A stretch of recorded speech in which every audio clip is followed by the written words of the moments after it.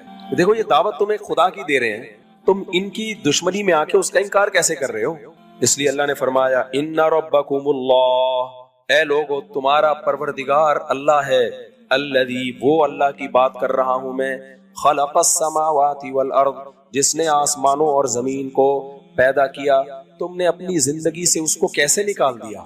آج ڈاکومنٹریز آتی ہیں، سائنسی رپورٹس آتی ہیں، کائنات اتنی بڑی ہے، سورج اتنا بڑا ہے، یہ کہکشائیں ہیں، گلیکسیز ہیں، پھر اتنی کہکشائیں اور یہ اور فلانا، اور ادھر سے چھلانگے بھی مار رہے ہیں کچھ لوگ، کچھ درمیان میں ہی اٹک گئے. واپس ہم لوگ جاپان میں تھے نا، تو وہ خلائی وہ نہیں ہوتی جو آسمان پہ بھیجی جاتی ہے، میں نے کہا یار اس کا وزٹ کروں گا. ہم اندر گئے، عجیب ہی دنیا تھی وہ، بڑی جاپانی میں ظاہر ہے وہ آسمان پہ بھیجنے کے لیے. میں تو میری طبیعت میں تھوڑا سا مزاج، میں نے کہا غلطی سے بٹن نہیں دبا دینا، ایسا نہ ہو کوئی غلطی سے، کیونکہ جاپان میں ٹیکنالوجی عروج پر ہے نا، سارے کام ان کے کیونکہ ہم نے واش روم میں بٹن سسٹم دیکھا، واش روم میں بٹن سسٹم. بھائی ابھی کیا میں مسجد میں اس کو زیادہ ڈیٹیل بتاؤں، اور جہاں بٹن کی ضرورت نہیں ہے وہاں بٹن بھی نہیں ہے. آپ واش روم میں جائیں گے آپ کو دیکھتے ہی ڈھکن کھل جائے گا. آدمی حیران ہے یار یہ واٹس گوئنگ آن، یہ ہو کیا رہا ہے. تو میں نے کہا یہ ٹیکنالوجی میں بہت آگے ہیں، ہم خلائی شٹل میں گئے ہوئے ہیں، ایسا نہ ہو غلطی سے کوئی بٹن پہ پاؤں آ جائے دھڑم کر کے ہم سارے کہاں پہ پہنچے ہوئے ہوں. آج تک اس قوم کی حالت نہیں بدلی نہ ہو جس کو خیال آپ اپنی حالت کے بدلنے کا. مسلمانوں سے جو سب سے بڑی غلطی ہوئی ہے نا، جس کی وجہ سے خلافت عثمانیہ کا خاتمہ ہوا ہے، مسلمان لگ گئے تھے روحانیت میں، اسباب اور وسائل کو پس پش ڈال دیا تھا. وہ اسباب اور وسائل جس کا ان کو قرآن و سنت نے حکم دیا تھا. وظیفوں میں بحری بیڑا آ رہا ہے تو اس میں بخاری کا ختم ہونا چاہیے برکت کے لیے، اور اس طرح کی چیزیں شروع ہو گئی تھی جو کرنے کے کام ہے. بھائی تمہارا پریس جب ایجاد ہونے کی بات آئی، یورپ نے پریس ایجاد کیا، ان کی کتابیں لاکھوں کی تعداد میں دھڑا دھڑ چھپ کے مارکیٹ میں آ جاتی، اور ان کے کاتب بیٹھ کے لٹریچر لکھ رہے ہوتے تھے کہ پریس میں جب جائیں گی تو ادب کے خلاف ہو جائے گا، ادب کے خلاف ہوگا تو پھر ادب میں کر لو. پھر بیٹھ گئے. او بھائی ابھی میڈیا میں مقابلہ ہو رہا ہے. یہ بالکل ایسے ہی جیسے آج بہت سے لوگ کہتے ہیں کہ علماء کو میڈیا پہ نہیں آنا چاہیے، اس سے شو بازی. ایک مولوی صاحب مجھے کہنے لگے دیکھو علماء جو یوٹیوب پہ آ رہے ہیں کیسی شو بازی میں کرتے مرتے پہن کے، اس سے شو بازی پھیل رہی ہے، اس سے کرن ناز کو انٹرویو دینے کی نوبت آ رہی ہے، ایسے خراب ہو رہے ہیں، برباد ہو رہے ہیں، یہ ہو رہا ہے وہ ہو رہا ہے. بیٹھے رہو بند کمرے کے اندر میرے بھائی، پھر کر لو. گورا کیا کر رہا ہے، باطل فرقے کیا کر رہے ہیں، وہ اپنے 5 منٹ کے کلپ کو چند لمحوں میں ملینز لوگوں کو سنا دیتے ہیں، اور آپ اس کا جواب ریکارڈ کرا کے 5 آدمیوں کو سمجھا رہے، اور ان کو بولو ہر آدمی اپنی ذمہ داری پہ 5 کو یہ ٹرانسفر کر دے. 100 سال کے بعد وہ 50 آدمیوں تک وہ بات پہنچے گی اور پتہ ہی نہیں چلے گا کہ وہ بات اصل میں ٹھیک ہے. تو جو حشر ابھی ویڈیو کیمرے کے ساتھ ہو رہا ہے نا، وہ کرن ناز پہ تو اتنا مجھے ملامت کی ہے. میں نے کہا بھائی نہ میں اس کے سامنے بیٹھا نہ وہ میرے سامنے آ کے بیٹھی. اب میڈیا ہمارا تو نہیں ہے نا کہ ہم اپنی شرطوں پہ رکھیں. اچھا جب جہاں اپنی ضرورت ہوتی ہے تو ساری چیزیں، جہاز میں مس گیدرنگ ہوتی ہے کہ نہیں ہوتی؟ اب آپ پی آئی اے جہاز میں سفر کرنا چھوڑ دو کہ انٹیوں کو الگ کرو اور جینٹس کو ادھر بٹھاؤ. آدمی کہتا ہے بھائی اسلام آباد پہنچنا ہے، میری شادی ہے، مجھے ولیمے میں جانا ہے، ابا کے جنازے میں یا دادا کے جنازے میں. بھائی اب کوئی کہے بھائی بس میں چلے جاؤ، وہاں مس گیدرنگ نہیں ہے، وہاں لیڈیز الگ ہیں. ابے چھوڑ بس میں. اپنی جب بنیادی ضرورت ہوتی ہے میرے بھائی تو پھر سب چیزیں کیا ہوتی ہیں؟ جائز. تو ایک اسلام کی بھی ضرورت ہے کہ ابھی ہمارے بڑے حضرات یہ کہتے ہیں کہ اس وقت امت مسلمہ کی مثال اس بیمار کی ہے کہ ایک آدمی کو شوگر ہو، ہارٹ پیشنٹ بھی ہو، بلڈ پریشر کا مریض بھی. اب ڈاکٹر اگر کسی بھی بیماری کو چھیڑے گا تو دوسری لازمی متاثر ہوگی. اب ایک حل تو یہ کہ ڈاکٹر کہ یار اس کا اگر ہارٹ کا آپریشن کروں تو شوگر بڑھنے کا خطرہ ہے، شوگر کو ٹھیک کرنے کی کوشش کریں تو پتہ نہیں کتنی ٹائم لگے گا، ایسا نہ ہو ہارٹ اٹیک ہو جائے اس دوران، اور بی پی بھی کنٹرول نہیں آ رہا تو ایسا کرو اس کو دفنا کے آ جاؤ. ایسا ایک حل تو یہ کہ کچھ بھی نہیں کرو، کیونکہ جہاں چھیڑو گے اس کے دوسرے سائڈ افیکٹ, یہ بہت اہم پوائنٹ کی بات ہے, اس کو نوٹ کریں, بہت سے مسئلوں کو حل کرے گا یہ اصول. جس چیز کو چھیڑو گے دوسری بیماری متاثر ہوگی. عقل مند کیا کہے گا؟ عقل مند کہے گا جو ابھی فوری ایمرجنسی کا جو مسئلہ ہے نا, جس کو نہ چھیڑا تو یہ مر جائے گا, اس کو فوکس کرو. شوگر کو اوپر نیچے, بھی ہارٹ اٹیک ہو رہا ہے, دل کو انجائنا کا درد ہو رہا ہے اور اندر رگے ہوئے, بھائی ابھی فی الحال رسک لے کے علاج کرو, بچنا ہوگا تو بچ جائے گا, نہیں تو شوگر میں بھلے مر جائے, لیکن ویسے بھی تو مرے گا ہی نا.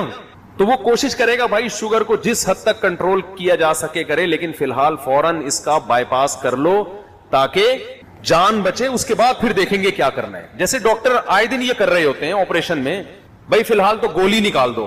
کیا ہو گیا بھائی؟ کسی کو گولی لگ جاتی ہے, ڈاکٹر کہتے ہیں بھائی فی الحال کیا نکالنا ہے؟ گولی نہیں. بعد میں دیکھیں گے اس نے اندر جا کے کیا کیا کیا ہے, کون کون سی چیز کو جوڑنا ہے, کس کا گردہ لے کے ادھار لے کے اس کو فٹ کرنا ہے, کیا کرنا ہے, یہ بات کی بات ہے. تو بالکل اس امت کی مثال ایسے ہے, بے حیائی پھیل چکی ہے, میڈیا ہمارے کنٹرول میں نہیں ہے, یونیورسٹیاں ہمارے کنٹرول میں نہیں ہے. اب آپ جب کسی یونیورسٹی میں آپ کو بیان کے لیے بلایا جائے گا, بہت اچھی بات ہے, لڑکیاں پردے میں بیٹھ جائیں, مرد ادھر ہوں, لیکن آپ کی آفر ہر جگہ قبول نہیں کی جاتی. اب ایک حل تو یہ کہ چھوڑ دو, بھاڑ میں جائے, ہماری ہیڈک نہیں ہے.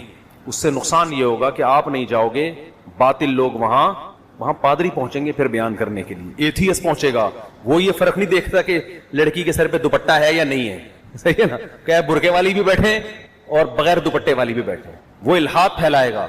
تو ایسے موقع پہ جب کوئی عالم جائے گا وہاں, چاہے مس گیدرنگ کا ماحول ہے, وہ بیان کرے گا, اس کے سائیڈ افیکٹ لازمی ہوں گے, تھوڑی سی پردے کی ویلیو لازمی کم ہوگی, باتیں بھی بنیں گی, لڑکیوں کو ذہن میں یہ بھی خیال آئے گا شاید پردہ اتنا ضروری نہیں ہے, لیکن اس سے بڑا مسئلہ ہوگا اگر آپ نہیں گئے, پھر آپ اس کو ڈیلے کر دو گے. یار یہ بات میں کسی طرح میں سمجھا دوں گا, یہ مسئلہ پردے والا, اس کے لیے الگ سے میں کوئی میٹنگ کر لوں گا, یا اور کسی طرح سے اپنا میسج ڈیلے کر. ابھی ایمان بچانے کا مسئلہ ہے. میرا یہاں میڈیکل کالج میں بیان تھا, کراچی کا, پتہ نہیں بحریہ کیا نام ہے اس کا, کراچی میں بڑا مشہور میڈیکل کالج ہے یار, اس کے ڈاؤ میڈیکل نہیں ہے, دوسرا ہے, بحریہ کر کے کچھ آ رہا ہے اس کے. اب ہے نہیں, کوئی بحریہ کر کے آ رہا ہے, نہیں بحریہ ٹاؤن نہیں, میں نام ہی بھول گیا اس کالج. بہرحال میرا وہاں بیان تھا. اب میں جب گیا ہوں تو مس گیدرنگ تھی, لیڈی ڈاکٹرز اور لیڈی ڈاکٹرز, جینٹس سارے اکٹھے بیٹھے ہوئے ہیں, اور بلانے والے مجھے نیوی کے بڑے آفیسر تھے, ان کا کورونا میں انتقال ہو گیا, اللہ ان کی مغفرت فرمائے. جب میں وہاں گیا ہوں نا, تو انہوں نے پہلے تو مجھے بتایا یہاں حالات کیا چل رہے ہیں, ایتھیزم کس طرح سے پھیل رہا ہے. تو میں نے پورا اسلام کے نظریات پہ بیان کیا, نظریاتی اصلاح, کہ آپ کو اسلام کی ضرورت ہے, آپ کو کیا ہے. تو مجھے اندازہ ہوا کہ بھائی لوگوں کے تو کانسیپٹ ہی خراب ہو چکا ہے اسلام کے بارے میں, آپ ان کو دوپٹے کی ترغیب دے رہے ہو. وہ خیر میں اسلام کو نہیں مانتا, اوپر سے کلمہ پڑھ رہے ہیں, مسلمان ہیں, لیکن وہ کہہ رہی ہے کیا ہے یہ کہ خام خا کی, میں کیوں, ایک خاتون کہہ رہی ہے جب میں بغیر دوپٹے کے نہ مجھے کوئی چھیڑ رہا ہے, اور اگر چھیڑ بھی لے تو کیا ہو گیا. یعنی یہ کانسیپٹ بن چکا ہوتا ہے, بھائی ہم تو بغیر دوپٹے کے آ رہے ہیں, نہ ہمیں کوئی چھیڑ رہا ہے, میں بغیر دوپٹے کی اتنی اچھی ڈاکٹر بن گئی, انسانیت کی خدمت کر رہی ہوں, تو یہ دوپٹہ خام خا کی کیوں پخ لگا دی اسلام نے. اور ابھی تک تو یہ تھوڑا سا آگے جا کے پھر مزید ترقی ہوتی ہے, تو بھائی کسی نے چھیڑ بھی دیا تو چھیڑ دیا, ہم نہیں چھیڑے, ضروری تھوڑی کوئی چھیڑے تو ہم چھڑ بھی جائیں. اور اگر کسی نے چھیڑا اور ہم چھڑ بھی گئے تو ہماری اپنی مرضی, تو کوئی نقصان تھوڑی ہو رہا ہے اس سے. وہ کہتے ہیں انگریز کے ہاں تو کوئی ایجوکیشن سسٹم ہے, سب اکٹھے بیٹھ رہے ہیں, وہ بیٹھنا تو دور کی بات, اکٹھے سو رہے ہیں, گرل فرینڈ کے ساتھ گھوم رہے ہیں, ان کو تو کوئی نقصان نہیں ہو, تو ہمیں کیا نقصان ہوا. ابھی یہ مسئلے بنے ہوئے ہیں. آپ ایسے کلچر میں جا کے بولو کہ ساری انٹیاں دوپٹے لے لیں, برقعے لے لیں, پھر میں بات کروں گا, وہ کہیں گے یہ برقعے لینے ہی تھے, ہم نے دوپٹے لینے ہی تھے, تو محترم آپ کو بلانے کی ضرورت کیا تھی, پھر تو آپ ہمارا خواتین میں بیان رکھوائیں, پھر نہیں آ رہی بات میرا خیال. تو بھائی اسی ڈاکٹر ذاکر نائک کے یہاں تو سب بیٹھے ہوئے ہوتے ہیں نا, تو اگر میں سما ٹی وی والوں کو بول دیتا نہیں جی انٹی کو نہیں, وہ کہتے بھائی پھر نہیں دو انٹرویو, ہم تو چاہ رہے ہیں آپ کا انٹرویو لیں, لیکن آپ کی شرطوں پہ نہیں ہو سکتا. تو میرا جو میسج لاکھوں لوگوں تک پہنچ گیا, وہ میسج نہیں پہنچتا. دوپٹے کی بات میں پھر کسی اور ٹائم پہ کر لوں گا, بھائی یہ غلط ہے. علماء کے سامنے جب بیٹھو تو پراپر ڈریس میں بیٹھو. تو دیکھو جب کوئی کام کرنا ہی نہیں ہے نا دنیا میں, تو پھر تو باتیں کرنے کی بہت ساری چیزیں آپ کے پاس, باتیں کرتے رہو بیٹھ کے. کیا کرتے رہو بیٹھ کے؟ دیکھو ایک آدمی جب کمپنی میں جاب کرتا ہے, اس کو پتا ہے میں اس کمپنی میں رہنا چاہتا ہوں, میری یہاں سے تنخواہ وابستہ ہے, تو باس الٹی سیدھی بھی باتیں کرے گا, یہ گھما پھرا کے یا تو تعویل کرے گا یا بولے گا کوئی بات نہیں برداشت کرو, یہی کرے گا نا. کیوں؟ اس کو پتا ہے بھائی یہ میں نے یہیں رہنا ہے, یہیں سے میری روزی وابستہ ہے, انہوں نے مجھے نکال دیا, تو میرا تو دال پانی بند ہو جائے گا. وہ اپنی ضرورت محسوس کرتا ہے, لہذا کمپنی میں ہر برائی کیا کر رہا ہوتا ہے, برداشت. لیکن جب اس کو نکال دو پھر دیکھو صبح شام, کیونکہ اب کرنا تو کچھ ہے ہی نہیں نا, ٹھیک ہے نا. تو یہ ایسا ہے, یہ یوں ہے, یہ فلانا ہے, یہ ڈمکانا ہے. میں نے بعض لوگوں کو دیکھا, مولانا طارق جمیل صاحب نے جو ایم ٹی جے ہے نا وہ بنایا نا, تو ابے یہ ایسے, ابے یہ ایسے, ان کو اچھی جاب مل گئی وہاں پہ. جس دن سے جاب ملی ہے, زبردست یار, مولانا طارق جمیل صاحب نے زبردست یار, بڑا ایمانداری سے کام ہو رہا ہے, یہ سچی مچی کا واقعہ بتا رہا ہوں یار, بہترین ہو گیا یار. اب مولانا پہلے بھی یہی کہہ رہے تھے, بھائی یہ میں نے اپنے لیے نہیں کیا, میں پہلے ہی لینڈ لارڈ ہوں, اللہ نے مجھے بڑا پیسہ دیا ہے, یہ میں کس کے لیے کر رہا ہوں, مدرسوں کے لیے کر رہا ہوں, یہ ساری وقف ہے کس کے لیے, مدرسوں کے لیے. نہیں, جب آپ کو جاب مل گئی, آپ کو جو تنخواہ مل رہی ہے وقف نہیں ہے, تو آپ مزے اڑا رہے ہو. اب بالکل کیا ہو گیا. تو اس لیے جو آدمی عمل میں نہیں ہوتا نا, جو لنک میں نہیں ہوتا, جو پریکٹیکلی کام نہیں کر رہا ہوتا, اس کے پاس باتیں آپ کو ہول سیل کے حساب سے ملیں گی. لیکن میرے بھائی جو پریکٹیکل لائف میں کچھ کرنا چاہتا ہے وہ کمپرومائز بھی کر رہا ہوگا, وہ یہاں سے بھی معاملہ, وہ کچھ غلط چیزیں بھی برداشت کر رہا ہوگا, وہ کچھ الٹے سیدھے کام بھی کر رہا ہوگا. تو دو طرح کے لوگ ہوتے ہیں, کچھ الٹے کر رہے ہوتے ہیں اس لیے کہ الٹے کام کرنے کا ان کو شوق ہوتا ہے, کچھ الٹے اس لیے کر رہے ہوتے ہیں کہ اس الٹا کرنے سے اس سے زیادہ الٹی چیزیں سیدھی ہو رہی ہوتی ہیں. سمجھ میں آ رہی ہے, اور زیادہ الٹی چیزیں کیا ہو رہی ہوتی ہیں, اس سے سیدھی ہو رہی ہوتی. جیسے آپ اپنے بچے کو کڑوا سیرپ پلا رہے ہو, وہ منہ بنا رہے, وہ چیخ رہا ہے, آپ چیخنے دیتے ہو, آپ کہتے ہو یہ چیخ برداشت ہو جائے گی لیکن اس کی بیماری بالآخر ٹھیک ہو جائے گی. تو دنیا میں کبھی بھی جو آدمی سخت مزاج ہوتا ہے نا, جس کی طبیعت میں لچک نہ ہو, وہ دنیا میں کبھی بھی کچھ بھی نہیں کر سکتا. جو چاہتے ہیں نا, یہ جو میں نے ایک واقعہ سنایا تھا کہ میں جہاز میں جا رہا تھا, ایک صاحب میرے پاس آ کے بیٹھ گئے, بڑے وہ کوئی ٹی وی کے کوئی بڑے مشہور اداکار بھی تھے, اب ان کو نہیں پتا چلے گا, پرانی بات ہو گئی. پہلے میں تھوڑا یہ نہیں بتا رہا تھا ٹی وی کے اداکار تھے, میں نے ویسے ہی بتا دیا تھا تاکہ وہ یہ نہ کہیں گے میرے بارے میں مفتی صاحب نے کہا. وہ بڑے اداکار تھے, تو مجھے ایک دن کہنے, وہ جہاز میں نا میرے سے گپ شپ ہو گئی. جب بچپن میں ہم نے ان کو دیکھا ہوا تھا تو میں تو پہچان نہیں رہا تھا, وہ تو کافی ایجڈ ہو گئے, تو انہوں نے مجھے وہ نہیں 50-50 میں وہ جو, میں نے کہا اڑے اچھا بھائی. تو مجھے وہ کہنے لگے کہ مفتی صاحب ایک بات بتاؤں, میں غلط بات بالکل بھی برداشت نہیں کرتا, میں غلط بات بالکل برداشت نہیں کرتا. اب چونکہ میری ان سے بے تکلفی نہیں تھی تو میرا دل چاہ رہا تھا میں ان سے کہوں آپ پھر ناقابل برداشت آدمی ہیں, کسی کے لیے آپ کو برداشت کرنا ممکن, کیونکہ جو آدمی بالکل بھی غلط بات برداشت نہیں کرتا نا, اس کو دنیا میں کوئی بھی برداشت نہیں کرتا, کیونکہ دنیا میں 100% صحیح کہیں بھی نہیں ہو رہا ہے, کچھ غلطیاں برداشت کرنی پڑتی ہیں اس چکر میں کہ یار یا تو ہم میں تپڑ نہیں ہے اس کو صحیح کرنے کا, یا یہ کہ اس کو برداشت نہ کیا تو اس سے زیادہ غلط ہو جائے گا. اب ابا سگریٹ پی رہے ہیں بیٹھ کے, پیے جا رہے ہیں, پھونک رہے ہیں, غلط ہو رہا ہے نا, صحت بھی خراب ہوگی ابا کی, لیکن آپ کیا کرو گے, ایک دفعہ 2 دفعہ 3 دفعہ, اس کے بعد چھوڑ دو گے یار میں ان کا باپ نہیں ہوں. آپ نے ابا کو کہا, سگریٹ ہاتھ سے لے کے پھینک دی کہ میں غلط بات برداشت نہیں کر, یہ کیا ہو رہا ہے, تو ابا چرس لے آئیں گے اگلے دن, بولیں گے روک کے دکھا, میں تیرا باپ ہوں تو میرا باپ, اور تو بھی پی, ورنہ جائیداد سے آگ کرتا ہوں میں تجھے. تو بڑے کو تو یہی ہوتا ہے. ایسا آدمی گھریلو زندگی میں ناکام ہے, کیونکہ بھائی بیوی میں بھی کچھ آڑی ترچھی ہوتی ہے, کچھ نہ کچھ الٹی سیدھی, بیویوں کی بھی برداشت کرنی پڑتی ہے, اولاد کی بھی برداشت کرنی پڑتی ہے, کچھ سالے بھی الٹے سیدھے ہوتے ہیں, پتہ نہیں کیا موڑ تھا, مجھے کہہ رہا تھا یہ, پتہ نہیں تمہیں تو نہیں کہہ رہا تھا یہ, مجھے کہہ رہا تھا, مطلب پوچھ رہا ہوتا ہے آدمی اس کا, یہ تمہیں کہہ رہا ہے یا مجھے کہہ رہا ہے, مجھے کہہ رہا ہے تو بہت غلط کہہ رہا ہے. تو آدمی کہتا ہے چلو پوچھو ہی نہیں کس کو کہہ رہا ہے, فرض کر لو کہ یہ اس کو کہہ رہا ہے, نکل لیا وہاں برداشت. وہی لطیفہ سناتا ہوں نا میں اکثر, ایک طاقتور آدمی جا رہا تھا, اس کو شو مارنے کا شوق تھا, اس کے ساتھ ایک کئی دبلا سا آدمی گزرا, اس موٹے طاقتور نے اس کو دھکا دے کے نا گرا دیا, ایسے ہی بس کیا کر لے گا. اب یہ دبلا جب گرا ہے, غلط بات ہوئی نا اس کے ساتھ, کیا اس کو بڑا غصہ آیا. اب اس نے جب سامنے دیکھا کہ یار یہ تو اتنا پاورفل ہے, تو اس نے کہا بیٹا اگر میں نے برداشت نہیں کیا نا تو ایک اور دھکا دے گا, یہ جتنی ذلت ابھی ہوئی ہے اتنی ہی اور ہوگی, کمپرومائز کرنا چاہیے نا. تو اب اس نے کیا کیا, دماغ کے تیز ہوتے ہیں باریک لوگ, اس نے بولا یہ آپ نے میرے ساتھ مذاق کیا ہے یا سنجیدگی سے دھکا دیا ہے. اس کا خیال تھا یہ کہے گا میں مذاق کر رہا تھا, ظاہر ہے ایسے موقع پہ لوگ کیا کر رہے ہوتے ہیں, مذاق. تو جب یہ کہے گا میں مذاق کر رہا تھا تو میں ہنسوں گا, ارے اچھا مذاق کر رہا, نکل جاؤں گا, عزت بھی رہ جائے گی اور انتقام بھی نہیں دینا پڑے گا. تو وہ بڑا ہوشیار نالائق. تو اس دبلے نے اس موٹے سے پوچھا کہ آپ نے میرے ساتھ مذاق کیا ہے یا آپ سیریس تھے. اس نے کہا سیریس تھا میں. تو اس نے کہا اچھا ہو گیا, ورنہ میں اس قسم کے مذاق برداشت نہیں کرتا. یہ کہا اور بھاگ گیا. تو اچھا ہو گیا، ورنہ میں اس قسم کے مذاق بالکل برداشت نہیں کرتا. بھاگ گیا یہ کہہ کے کہ دوبارہ آنے سے پہلے بھاگ. عزت بھی رہ گئی. عقل مند تھا کیونکہ ابھی بھی بے عزتی ہوئی ہے، لیکن بھائی اگر برداشت نہ کرتے تو اس سے زیادہ بے عزتی ہوتی، اس سے زیادہ بے عزتی ہوتی. تو لچکدار آدمی، لچک، ہمارے نبی میں کتنی لچک تھی، حالانکہ آپ سے زیادہ 100% صحیح دنیا میں اللہ نے کسی کو پیدا نہیں کیا، لیکن ساتھیوں کی بھی برداشت کر رہے ہیں. ہے وہی راز فاش کر دیا ایک صحابی نے، حاتب بن ابی بلتع رضی اللہ تعالیٰ، مسلمانوں کا راز فاش کر دیا. حضرت عمر نے حکم دیا گردن اڑائے ان کی. پوچھا بھائی کیوں فاش کیا؟ انہوں نے وجہ بیان کیا. آپ نے فرمایا چھوڑ دو، بدر میں شریک ہوئے، ان کی قربانی ہے. کتنا بڑا ظرف ہے کہ نہیں ہے بھائی، چھوڑ دو. اس لیے کہ اگر آپ اپنے ساتھیوں کی غلطیوں پر اس طرح سے کرنا شروع کر دیں. ہمارے ایک دفعہ ایک عالم جو مدرسے کے محتمم ہیں، انہوں نے مجھے اپنا واقعہ بتایا کہ کچھ مدرسے کے استاذ کی شکایت آئی کہ وہ صحیح طرح پڑھا نہیں رہے ہیں. کچھ ہمارے مدرسوں میں اللہ کا یہ بڑا فضل ہے، ہم جتنے ٹیچر ہم نے دیکھے ہیں، اسکولوں کا ماحول بھی ہم نے دیکھا ہے، مقصد اسکولوں کی برائی نہیں ہے، اسکولوں کے ٹیچر کو بھی دیکھا ہے اور مدرسوں کے بھی. بہت فرق ہے دونوں کی دیانتداری میں، زمین آسمان کا فرق ہے. جو ہمارے مدرسے کے جتنے استاذ ہیں اتنی ذمہ داری سے، پابندی سے پڑھاتے ہیں، اتنی محنت سے پڑھاتے ہیں کہ یہ محنت ہم نے اسکولوں میں نہیں دیکھی، کالج میں بھی نہیں دیکھی. چند اساتذہ اسکول میں بھی تھے، کالج میں بھی، لیکن 100% نہیں. مدرسے میں ہم نے 100% دیکھا ہے یہ کہ، اور تنخواہیں بہت تھوڑی تھوڑی، لیکن ٹائم بھی زیادہ دے رہے ہیں. وجہ کیا ہے؟ موٹیویشن کہاں سے مل رہی ہے کہ بھئی یہ صدقہ جاری ہے ہمارے لیے. تو سب چیزیں تنخواہوں سے تھوڑی ہوتی ہیں.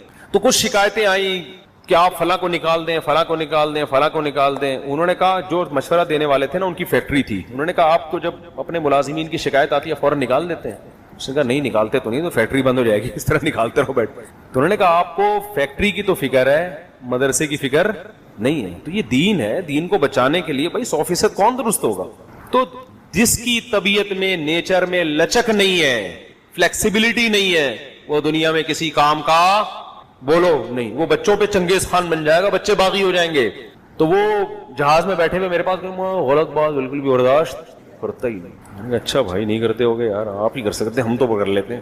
میں دل میں سوچ رہا تھا میں نہیں برداشت کر رہا، آپ اتنی غلط بات کر رہے ہو، لیکن میں کیا کر رہا ہوں، کیونکہ مجھے پتا ہے میں اگر جواب دوں گا تو بحث چھڑ جائے گی، ہمارا تو سارا ٹائم اسی میں لگ جائے گا. تو ہم اچھا بھائی، بس ہم نے یہی کہا ماشاءاللہ اچھا لگا آپ کے منہ سے یہ سن کے اچھا لگا. تو بات کیا کر رہی تھی، یہ بات کہاں سے آئی، بات کیا چل رہی تھی یہ؟ ہاں، تو میں یہ عرض کر رہا تھا، اس زمانے میں دین کی خدمت کرنے کے لیے ایک طریقہ ہے گھر میں باؤنڈ ہو کے اپنی خانقاہ میں بند ہو کے آپ بیٹھ جاؤ. تو آپ کا کام بہت محدود، لیکن آپ کو پتہ نہیں ہوگا کہ دنیا کہاں سے کہاں جا رہی ہے، اور اسلام کے خلاف اور اہل حق کے خلاف کیا کیا دنیا میں سازشیں ہو رہی ہیں. ہمارے ایک استاذ تھے، انہوں نے، استاذ تو نہیں یوں کہہ سکتے بڑوں میں سے تھے، انہوں نے واقعہ سنایا کہ چند علماء میرے پاس آئے، انہوں نے کہا غامدی صاحب اتنا کچھ پروپیگنڈا کر رہے ہیں اسلام کے خلاف، آپ کام کیوں نہیں کرتے، اس کے دلائل کا جواب کیوں نہیں دیتے؟ اچھا، جو علماء ان کو سمجھانے کے لیے آئے وہ علماء کے ویڈیو بنانے کے قائل نہیں تھے. انہوں نے کہا دیکھیں غامدی صاحب ویڈیو کیمرے کے سامنے بات کر رہے ہیں، اور بات محترم کی بات پھیل رہی ہے یونیورسٹیوں میں اور کالجز میں، اور آپ میرا بیان رکھوا رہے ہیں، کہاں رکھوا رہے ہیں؟ مدرسوں میں، جو غامدی کے نظریات سے متاثر ہی نہیں ہے. ٹھیک ہے نا؟ تو جو متاثر ہیں وہاں عورتیں بھی ہوں گی، لڑکیاں بھی ہوں گی، لڑکے بھی ہوں گے. ان کو آپ کہہ رہے ہو کہ برقعے پہنا کے لڑکیوں کو سائڈ پہ کر دو اور لڑکوں کو ادھر کر دے، تو بہت اچھی بات ہے، لیکن ہمیشہ نہیں ہوتا ایسے. تو آپ جس طبقے میں وہ کام کر رہا ہے اس طبقے میں ہماری دعوت پہنچنی نہیں، تو میرا دماغ خراب ہے، میں اپنا ٹائم ضائع کروں جواب تیار کر کے. سوال اس نے کیا ہے، جواب آپ اس کو کس کو دے رہے ہیں؟ اس کو دے رہے ہیں. ایسا تھوڑی ہوتا ہے. تو اس زمانے میں کوئی بھی کام ہوگا، کیونکہ اس وقت اسلام کی دنیا میں حکومت نہیں ہے، اس وقت تو کفر کی حکومت ہے. تو آپ کو دنیا میں جو بھی کام کرنا پڑے گا. اب جیسے یہ جو یوٹیوب کی ارننگ بھی اسی میں آ گئی، اتنے ایسے ایڈورٹائز چل رہے ہیں. میں لوگوں سے کہتا ہوں کہ یہ جو آپ شیمپو کی بوتلیں بیچ رہے ہیں، ان پہ تصویریں ہوتی ہیں کہ نہیں ہوتی ہیں؟ تو ہونا تو یہ چاہیے. اس تصویر کو پہلے آپ کیا کریں؟ نہیں علی المنکر میں آتا ہے، نبی نے فرمایا جو گناہ دیکھے ہو اپنے ہاتھ سے کیا کرو؟ مٹا دو. سب سے پہلے آپ شیمپو کی بوتل پہ تصویر کو کیا کریں گے؟ مٹائیں گے. لڑکیوں کی آپ ہو سکتا ہے وہ تصویر دیکھ کے بدنظری کرے، لیکن آپ کیا کہیں گے؟ بھائی میرے باپ کی کمپنی نہیں ہے، میرے پاس اس کے علاوہ آپشن نہیں ہے. تو ایک خالص حرام ہے، اور ایک ایسا حرام ہے جو ہے تو حلال لیکن حرام کی اس میں کیا ہو رہی ہے؟ آمیزش ہو رہی ہے. تو یہ فرق آج کرنا پڑے گا. لیکن یہ فرق جب کوئی دوسرا پیسہ کما رہا ہوتا ہے نا تو پھر لوگ نہیں کر رہے ہوتے. جب خود مبتلا ہوتے ہیں تو پھر کیا کرتے ہیں؟ فوراً کرنا شروع کر دیتے ہیں. اسلامک بینکنگ حرام ہے, ناجائز ہے, ساری دنیا بہت عرصے تک چیختی رہی. بہت سے لوگ, کچھ تو بیچارے علماء تھے جو جن کی رائے یہی تھی, وہ تو دلائل کی دنیا میں ان کی رائے تھی, وہ اب بھی ہے. لیکن بہت سے لوگ اب صاحب ایک ہی کان ادھر سے پکڑو, کان ادھر سے پکڑو. لیکن جب پیسے ختم ہو گئے اور ان کو پتا چلا بھائی بینک لون دے کے آپ کو گھر بنانے کی سہولت دے رہا ہے, آپ کو اسلامک بینک قسطوں میں گاڑی دے رہا ہے, فوراً دارالعلوم کرنگی سے فتویٰ لے کر آ گئے, بھائی میرے پاس علماء کا کیا ہے؟ فتویٰ ہے. جب ضرورت پڑی تو کیا ہو گیا؟ بھائی یہ تو علماء کا فتویٰ ہے نا, یہ تو شرعن کیا کہتے ہیں. ساری زندگی حنفی ہوتے ہیں, 3 طلاق دے دی تو کیا بن گئے؟ اہل حدیث ہے بھائی. مارکیٹ میں کیا چل رہا ہے؟